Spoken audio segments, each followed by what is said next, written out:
কাতকুতুপুরো বললেই আমাদের একজন বড় স্টলওয়ার্ডের নামটা মনে চলে আসছে।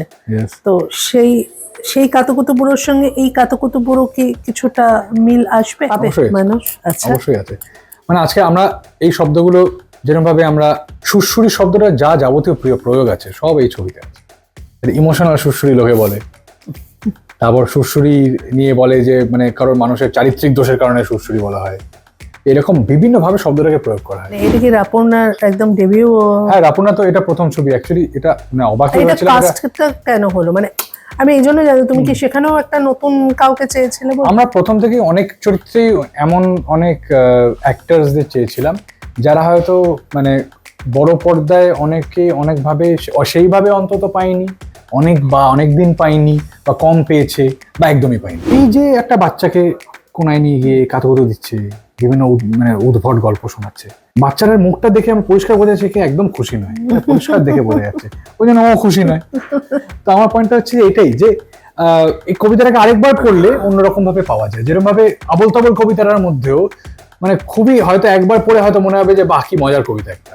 আসলে আমার মনে হয় যে অনেকবার পড়ার পরে কিন্তু বোঝা যাবে অত রকম মজার কবিতা নয়। মানে আমার ছেলে লেখাপড়ায় ভালো ছিল, কেন প্রফেসর অধ্যাপক অধ্যাপিকা যারা ছিলেন মানে যাদবপুরে বা অক্সফোর্ডে তারাও চেয়েছিলেন যে মানে রেজাল্ট দেখে ওরা বলেছিলেন যে কেন তুমি পিএইচডি করছো না। কিন্তু বড় হয়ে যাওয়ার পরে যখন কলেজে যখন আমি মেনলি যখন অক্সফোর্ড থেকে মানে চলে গেলাম যখন বাবা আমাকে বলেছিল যে তুই ভাবতে পারছিস না যে আমি প্রথমবার অনুভব করলাম যে তোকে আমি আসলে কতটা মিস করি আমার জীবনে।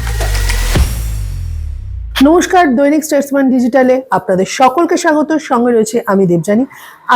আজ আমার সঙ্গে এমন একজন মানুষ রয়েছেন, উজান গাঙ্গুলি। তো উজান, প্রথমেই আমাদের স্টেটসম্যান পরিবারের তরফ থেকে তোমাকে স্বাগত। হ্যাঁ, খুবই ভালো লাগছে এবং এটা খুবই একটা মানে স্পেশাল মুহূর্ত, কারণ আমার যখন প্রথম ছবি হয় রসগোল্লা তখন তুমি প্রথম দিকে একদম সাক্ষাৎকার নিয়েছিলে আমার, এবং সেটা আমার মনে আছে আজও। এবং আমার মনে হয় যে কাতকুতুপুরোর নামটা শুনলেই অনেকের সেটা মানে ছোটবেলার একটা রিকল তো আছেই, সেটার সাথে আমার মনে হয় যে এই সুপার হিরো নিয়ে যে সবার কৌতূহল সেটার সাথেও অনেকে তাদের ছোটবেলা মানে জড়িয়ে আছে সেরকম সুপার হিরো, বিভিন্ন রকমের সুপার হিরোর সাথে। তো আমার মনে হয় যে অ্যাকচুয়ালি সেটা আরো ক্রমশ প্রকাশ হবে যখন ট্রেলার বেরোবে ছবির।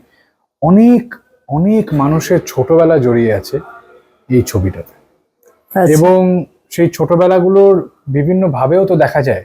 ছোটবেলায় সুপার হিরো দেখা বা ছোটবেলায় পড়া কাতকুতুবুড়ো এবং বড়বেলায় সুপার হিরোর দরকারটাকে বোঝা এবং কাতকুতুবুড়োর মতো কবিতাটাকে আরেকবার পড়াটার মধ্যে কিন্তু অনেক পার্থক্য আছে। সেই পার্থক্যটার মধ্যেই কিন্তু এই ছবিটা আসে। কাতকুতুপুরো বললেই আমাদের একজন বড় স্টলওয়ার্ডের নামটা মনে চলে আসছে। তো সেই কাতকুতুপুরোর সঙ্গে এই কাতকুতুপুরো কি কিছুটা মিল আসবে? এবার এটা খুব কঠিন প্রশ্ন আছে, সেই বড় স্টলওয়ার্ড আসলে কি বলতে চেয়েছিলেন এই কবিতার মাধ্যমে অ্যাকচুয়ালি এইটা, কারণ উনি অনেক সময় তো এটার জন্য উনি বিখ্যাত। হ্যাঁ, যে সুকুমার রায়ের নানা কবিতাগুলো মানে এমন এমন ভাবে উনি ছোটদের মধ্যে করে বলে দিয়েছেন, সেই মানেটা বুঝতে কিন্তু আমাদের নন সেন্স শব্দটাকে যদি এরকম ভাবে নন ট্রেডিশনাল সেন্স শব্দ পাঠটা কিন্তু শব্দে থেকেই যায়। তো কাতকুতুবুড়োর মতো কবিতা আজকে আমরা দেখি বিভিন্ন ছোট বাচ্চারা তাদেরকে মা বাবা তাদের ভিডিও করে আপলোড করছে। আমি নিজেই ছোটবেলায় দেখেছি আবৃত্তি কম্পিটিশনে তারা এই কবিতাগুলো বলছে, এবং খুব মিষ্টি লাগে শুনতে, কারণ এটা তো বাচ্চাদের পড়ানোর মতো কবিতা অবশ্যই। কিন্তু কোথাও গিয়ে ওটাকে যদি আরেকবার পড়া হয় এখন অনেক প্রশ্ন উঠে আসে গুড টাচ অ্যান্ড ব্যাড টাচের ব্যাপারে। ছোটবেলা থেকেই আমাদেরকে এটা শেখানো হয়, এখন আরো স্কুলে বেশি শেখানো হচ্ছে। থ্যাংক গড, মানে সেটা এতটাই ইম্পর্টেন্ট গুরুত্বপূর্ণ একটা জিনিস। এই যে একটা বাচ্চাকে কোনায় নিয়ে গিয়ে কাতকুতো দিচ্ছে, বিভিন্ন মানে উদ্ভট গল্প শোনাচ্ছে, বাচ্চাটার মুখটা দেখে আমি পরিষ্কার বোঝা যাচ্ছে কি একদম খুশি নয়, পরিষ্কার দেখে বোঝা যাচ্ছে ওই জন্য ও খুশি নয়। তো আমার পয়েন্টটা হচ্ছে এটাই যে এই কবিতাটাকে আরেকবার পড়লে অন্যরকম ভাবে পাওয়া যায়। যেরকম ভাবে আবোল তাবোল কবিতাটার মধ্যেও মানে খুবই হয়তো একবার পড়ে হয়তো মনে হবে যে বাহ কি মজার কবিতা একটা। আসলে আমার মনে হয় যে অনেকবার পড়ার পরে কিন্তু বোঝা যাবে অত রকম মজার কবিতা নয়, মানে চোখের জল পড়তে বাধ্য কবিতাটা অন্যভাবে পড়ার পর। তো এই ব্যাপারটা কিন্তু মানে কিভাবে উনি বলেছেন সেটা যদি ধরা হয়, কিন্তু বাচ্চাদের আবৃত্তি করা যেই কাতকুতুবুড়ো সেইটা হয়তো এই ক্ষেত্রে প্রযোজ্য নয়। এবার আসি, এই যে তুমি যেভাবে বলছো যে মানে যেটা আমার মনে হয়েছে যে সিনেমা দেখতে দেখতে একটা আলাদা ফিলিংস আসবে, কিন্তু ওইভাবে কাতুকুতু দিয়ে হাসা বা এই ব্যাপারটা কিন্তু না, আছে। ছবিটা পাবে অবশ্যই আছে। মানুষ। আচ্ছা, অবশ্যই আছে।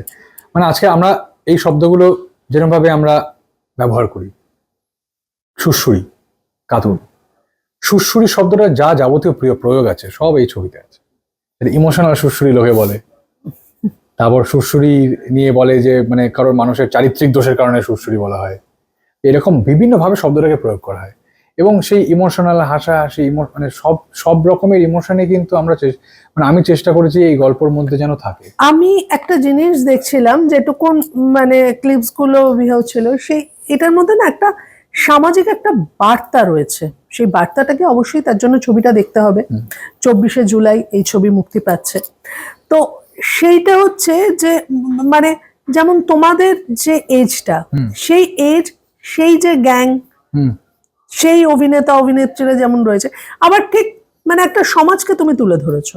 হুম হ্যাঁ, সেটা সেটা মানে শুধুমাত্র একটা ইয়াং গ্রুপের গল্প তো এটা নয়। না, এটা আমি যে পৃথিবীটাকে দেখছি বা একদম আমি- মানে আমি তোমরা যে বয়সে- সময় থেকে যেভাবে যে- পৃথিবীকে হ্যাঁ, দেখছো, সেইটা রিপ্রেজেন্ট করার জন্য আমি চেয়েছিলাম যে আমার প্রথম ছবিতে আমারই বয়সে একটা প্রোটাগনিস্ট যাতে থাকে, কারণ আমার মনে হয় যে আমি যেটা ফিল করছি আমার বয়সে আরেকজনও ফিল করতে পারে। তো সেই কারণে এই চরিত্রটা, এটা আমি যখন স্ক্রিপ্ট রিডিং করি তখন মানে যিনি এসবিএফ এর কর্ণধার মানে শ্রীকান্ত স্যার, উনি যখন স্ক্রিপ্টটা শুনেন তখন উনি বলেছেন তুই পরিচালনা, তুই অ্যাক্টিং করবি, মানে চ্যালেঞ্জ ছুড়ে দিয়েছে। চ্যালেঞ্জ ছুড়ে দিয়েছে, হ্যাঁ। এবং আমি সেটা মনে হচ্ছিল যে ঠিক আছে দেখা যাক। প্রথমে মনে হচ্ছিল যে কি করে করবো, কারণ যেহেতু এর আগে কখনো পরিচালনা করিনি এবং অভিনয়ও 6 বছর হয়ে গেছে, যে সেই অবস্থায় 6 বছর হয়ে গেছিল যে আমি তখন অভিনয় করিনি। তো সেই চ্যালেঞ্জটা নিয়েছিলাম এবং আমার মনে হচ্ছিল যে ওইটা একটা আলাদা অনুভূতি হচ্ছিল যে ওই ক্যারেক্টার, ওটা 25 বছরের ক্যারেক্টার কেদার বড়ুয়া। তো এই 25 বছরের ক্যারেক্টারটার সাথে আমি রিলেট করতে পারছিলাম। যে যারা যারা অভিনয় করেছেন, যে একটা আমাদের গান বেরিয়েছে বিবিডি বাগ বলে, হ্যাঁ। সেখানে সব কাস্টের অনেককে কাস্ট মেম্বারকে আমরা দেখতে পারি এবং তারা মানে যেটা আমাদের মেন বক্তব্য ছিল যে ছবিতে তোমার মানে গানও রয়েছে আর কি। হ্যাঁ হ্যাঁ, আমার গাওয়া গানও রয়েছে এবং আমার গাওয়া, তারপর আমাদের যে মিউজিক ডিরেক্টর আছে দেবায়ন ব্যানার্জি, সিজি, ওরাও গেয়েছে, তার সাথে রাপুর্ণাও গেয়েছে, সৃজিতা গেয়েছে, শ্রেষ্ঠা গেয়েছে। সো এরা যারা যারা গেয়েছি আমরা সবাই কিন্তু ওই ইয়াং ব্রিগেডেরই অংশ। এবং রাপুর্ণাকে আমরা অভিনয় পাচ্ছি। হ্যাঁ, রাপুর্ণা অভিনয় করেছে এই ছবিতে পারমিতার চরিত্রে। হ্যাঁ, মানে এটা কি রাপুর্ণার একদম ডেবিউ? হ্যাঁ, রাপুর্ণা তো এটা প্রথম ছবি অ্যাকচুয়ালি। এটা মানে অবাক এটা হয়েছিলাম কাস্টটা কেন হলো, মানে আমি এই জন্য জানি তুমি কি সেখানেও একটা নতুন কাউকে চেয়েছিলে? আমরা প্রথম থেকেই অনেক চরিত্রেই এমন অনেক অ্যাক্টার্সদের চেয়েছিলাম যারা হয়তো মানে বড় পর্দায় অনেকে অনেকভাবে সেইভাবে অন্তত পাইনি, অনেক দিন পাইনি বা কম পেয়েছে বা একদমই পাইনি। তো এইটা মানে পরিষ্কার মানে প্রযোজনা সংস্থা এবং আমারও বক্তব্য ছিল যে এইটা করলে এরকম একটা ছবির ক্ষেত্রে হয়তো সেটা ভালো হবে। এবং রাপুর্ণা তো প্রথমে ইনস্টাগ্রামে খুবই জনপ্রিয় হয়, তারপর ছবিতেও গান গায়, কিন্তু ইনস্টাগ্রামের জনপ্রিয়তার কারণেই ও প্রথম, ওর মানে আমার জেনারেশনে অনেকেই ওকে চিনতে পারে, মানে আমাদের জেনারেশন কেন অনেক বড়রাও চিনতে পেরেছে এবং খুবই জনপ্রিয় হয়েছে। সেইটা থ্রু দিয়ে তখন আমাদের মনে হয়েছিল যে এরকম ভাবে কারা করতে পারে, এরকম কারা ইন্টারেস্টিং অভিনয় করতে পারে। এবং গানের মধ্যেও যেহেতু ইমোশন বা অ্যাক্টিং এটা একটা খুবই গুরুত্বপূর্ণ অংশ, তো মনে হয়েছিল যে অভিনয়টা করতে পারে। এবং ওর আগে যে থিয়েটার করেনি সেটাও ভাবার মানে অনেকেরই মনে হবে যে অসম্ভব, কারণ ও যে অভিনয়টা করেছে ফাইনালি ছবিটাতে গিয়ে অনেক মাস অপেক্ষা করে অডিশন দিয়ে দিয়ে দিয়ে চরিত্রটা পেয়েছে, খুব খেটেছে এবং সেটা ছবিতেও খেটেছে এবং সেটা মানে সেটার জন্য কি ওয়ার্কশপও হয়েছে? হ্যাঁ, অবশ্যই ওয়ার্কশপ করতে হয়েছে। ওয়ার্কশপ তো ডেফিনেটলি করতে হয়েছে এবং সেই ওয়ার্কশপগুলো একটা দারুণ অভিজ্ঞতা। আমরা সবাই মিলে মিশে আড্ডা মেরে খাওয়া দাওয়া করে, কারণ তখন আমরা সবই অনিশ্চিত, তখন আমিও জানি না ছবিটা কিরকম দেখতে হবে, কারা কারা অভিনয় করবে, কিন্তু তখন মা চেয়েছিল ছেলে আমার পড়াশোনা করে একটা সিকিউরড লাইফ নিক। এবার মা চেয়েছিল, কিন্তু আমিও চেয়েছিলাম এক সময়। আমার যারা মানে মা বলেছে আমার ছেলে লেখাপড়ায় ভালো ছিল, কেন প্রফেসর অধ্যাপিকা যারা ছিলেন মানে যাদবপুরে বা অক্সফোর্ডে, তারাও চেয়েছিলেন যে মানে রেজাল্ট দেখে ওরা বলেছিলেন যে কেন তুমি পিএইচডি করছো না। আমি ভেবেছিলাম সত্যি পিএইচডিটা করছি না কেন, ছোটবেলার স্বপ্ন ছিল, প্রথম স্বপ্নটা কিন্তু সেটাই ছিল, মানে না ছিল অভিনয় করা, মানে ডিরেক্ট করা, অ্যানিমেশন তো দূরের কথা, তখন কিছুই ছিল না মাথায়। শুধু ভাবতাম যে আমি কলেজে পড়াবো, কলেজে পড়ো, ডক্টর এটা মায়ের ইচ্ছে ডক্টর ছিল। উজান গাঙ্গুলি, এরকম একটা ইচ্ছে ছিল। হ্যাঁ, এটা মায়ের স্বপ্ন ছিল। না মায়ের স্বপ্ন না, ওটা আমারও ছিল। এবার যেটা হয়েছে যে ক্রমশ পড়াশোনা করতে করতে এবং কুরুক্ষেত্রের মতো একটা কাজ চলে আসাতে তখন আমার মনে হয়েছে সত্যি এটা খুবই ভালো লাগছে করতে আমার, এবং সেটার মধ্যে যে রিসার্চটাও করতে পারছি, মানে রিসার্চ করার যে নেশাটা ছিল একাডেমিক্সে থাকার কারণে বা লেখার যে নেশাটা ছিল সেটা কিন্তু ক্রিয়েটিভ দিকেও প্রযোজ্য। তো সেইটা যখন আমি করতে পারছিলাম অন্য একটা ভাবে ক্রিয়েটিভিটির সাথে একসাথে সেটাকে মার্জ করে, তখন সেই মানে সেই লোভটা আমি ছাড়তে পারি, সম্বরণ করতে পারিনি এবং সেটার মধ্যে আমি ঢুকে পড়েছি। এবং অবভিয়াসলি একটু মন কষাকষি একটু এটা হচ্ছে বাড়িতে একটু মন হয়েছে, আমার মনের মধ্যে হয়েছে। আমি নিজেও অনেক এরকম হয়েছে, রাত্রি ঘুমোতে মানে ভাবছি তাহলে কি আমি চলে যাবো নাহলে কি আমি থাকবো, এটা হয়েছে এবং সবার জীবনে এটা হয়, একটা বিভিন্ন মুহূর্তে হয়। অদ্ভুত হ্যাঁ, কিন্তু এখন সেটা মানে এই অ্যানিমেশনের কাজ চলছে, অভিনয় আর এই এখন কিন্তু বাবা মা অপেক্ষায় আছে দর্শকরা কি বলবে, এবং বাবা খুব আশাবাদী দর্শকরা কিন্তু ছবি দেখে একটা কিছু হবে। এবার বাবার বলেছে আমাকে তো কোনো চান্সই দিল না, আমি যে একটু যাব সেটে এই সুযোগটাই আমি পেলাম না, আর মানে আর মাকে কোনো একটা চান্স দিয়ে দিল। আসলে আমি এটা বারবারই বলছি যে বাবা না আমাকে ছাড়তে পারে না। বাবা এটা আমাকে বাবা অনেক সময় বলেছে যে আসলে আমার সাথে বাবার সম্পর্কটা খুব মজার। আমি যখন মানে ছোট থেকে বড় হচ্ছি, বাবা এত ব্যস্ত থাকতেন যে তখন সেই মুহূর্তে দাঁড়িয়ে ওনার সাথে খুব যে বেশি ইন্টারেক্ট করতাম তা নয়, মানে মজা এখানে ঘোরা বেরোলাম খেতে গেলাম ওইটুকু সীমিত ছিল, মাই ছিল আমার সবকিছু। কিন্তু বড় হয়ে যাওয়ার পরে যখন কলেজে যখন আমি মেনলি যখন অক্সফোর্ড থেকে মানে চলে গেলাম যখন, তখন বাবা আমাকে বলেছিল যে তুই ভাবতে পারছিস না যে আমি প্রথমবার অনুভব করলাম যে তোকে আমি আসলে কতটা মিস করি আমার জীবনে। বাবা তখন আমাকে বলেছেন যে তখন ওনার ওই রিয়েলাইজেশনটা এসেছিল যে আমি শুধুমাত্র ওনার মানে ছেলে আমার বন্ধু। এইটা প্রথমবার তখন আমার মানে আমি যখন এখানে ছিলাম না তখন উনি রিয়েলাইজ করেছিলেন। তো ফিরে আসার পরে বাবার সাথে মানে অনেক রকমের গল্প তৈরি হয়েছে, অনেক রকম অনেক জিনিস শিখেছি, অনেক সাথে জিনিস একসাথে লিখেছি, এবং এইটা নিয়ে বাবা আরো আমার সাথে আলোচনা করতে শুরু করে। কারণ বাবা মানে খুবই ইমোশনাল মানুষ, কিন্তু মানে নিজের কাজটা খুব ভালোবাসে, যেটা কথা খুবই ভালোবাসে এবং সারাদিন পারলে ওটা নিয়ে কথা বলতেও পারে। কিন্তু শেষে যখন বাড়িতে চলে আসে তখন আমাদের যে আড্ডা, আমাদের যে আলোচনাটা, সেখানে আমাদের একটা খুব স্ট্রং বন্ডিং তৈরি হয়েছে। এবার কি হয়েছে, এই বন্ডিংটা তৈরি করতে করতে আমি যেটা ভুলে গেছি রিয়েলাইজ করতে, যে লোকটা আমার আরো কাছে চলে এসছে এবং আমাকে আঁকড়ে ধরার যে কোনো সুযোগ ছাড়েন না। এইটা হচ্ছে আরেকটা সাইড এফেক্ট হয়ে গেছে।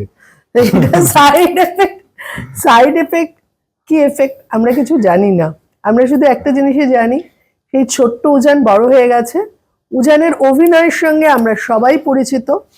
এবার 24শে জুলাই আসছে কাতুকুতুপুরো, এবং সেটা উজান সেখানে অভিনয় করেছে এবং ডিরেকশন দিয়েছে।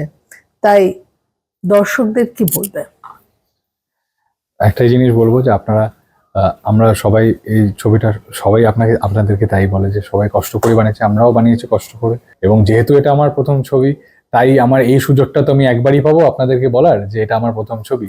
তাই সেই দিক থেকেই আমার একটা বিনীত অনুরোধ যে আপনারা আসবেন, ছবিটা দেখবেন, এবং আশা করি, আমি মন থেকে আশা করি যে আপনাদের ভালো লাগবে। কাতুকুতুবুড়ো আসছে 24শে জুলাই, তাই মিস করা যাবে না।